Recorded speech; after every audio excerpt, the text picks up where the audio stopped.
ഇന്ന് ഞാൻ പരിചയപ്പെടുത്തുന്നത് എനിക്ക് നാടകങ്ങൾക്ക് കിട്ടിയ കേരള സംഗീത നാടക അക്കാദമിയുടെ അവാർഡുകളാണ്.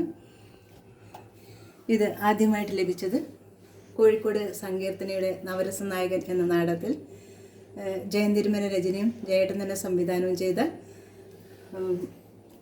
നവരസ നായകൻ എന്ന നാടകമാണ്. അതിൽ 2 വേഷങ്ങളായിരുന്നു ഞാൻ ചെയ്തത്.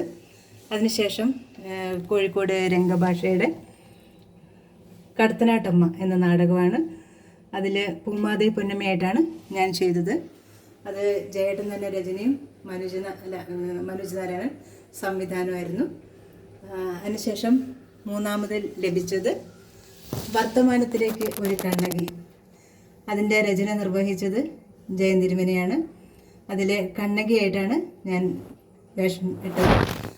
അതിനുശേഷം പിന്നെ 4ാമത്തെ അവാർഡ് കോഴിക്കോട് നവചേതനയുടെ നാടകമാണ്. അത് വൈക്കം മുഹമ്മദ് ബഷീറിൻ്റെ 4 കഥകൾ കോർത്തിണക്കിക്കൊണ്ട് നയാ പൈസ എന്ന പേരിൽ അവതരിപ്പിച്ചതാണ്. അതിൽ സാറാമയും സൈനബയും 2 വേഷമാണ് ചെയ്തത്. അതാണ് എനിക്ക് 4ാമത്തെ അവാർഡ് കിട്ടിയത്. പിന്നെ പ്രാദേശികമായിട്ടുള്ള ഒരുപാട് അവാർഡുകൾ അങ്ങനെ ഇതൊക്കെ ഉണ്ട്.